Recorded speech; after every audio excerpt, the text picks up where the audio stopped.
Pamilya sa 19 anyos nga dalaga kinsa namatay human giingong na overdose sa party drug na nawagan og hustisya siyang kamatayon.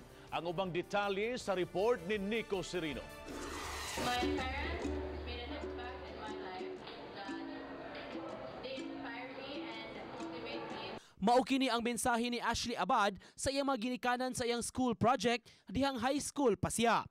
Nagbilin si Ashley og malipayon nga mga handumanan uban ang mga higala. Kining tanan di na mausban pa tungod sa pagkamatay sa 19 anyos nga dalaga ni atong miaging Sabado human ma-cardiac arrest gumikan sa matud pa drug overdose samtang naa sa concert atul sa Sinulog Festival. Sa katapusan nga misa alang kang Ashley, subling gilabas ang iyang handumanan dungan ang pag-ampo nga mahatagan siya og hustisya. Help us. Not just today, but after this, we want to have justice for Ashley.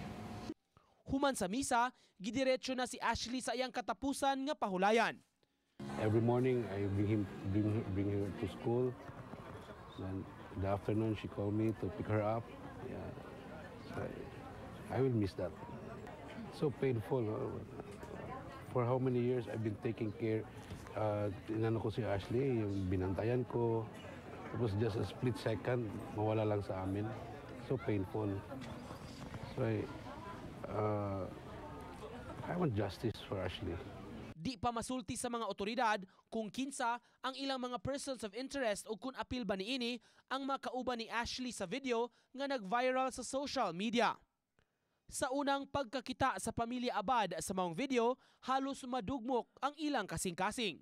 Pangandoy sa mga nagpangga kang Ashley, dinalian nga hustisya. Nico Sereno, Balitang Bisdak.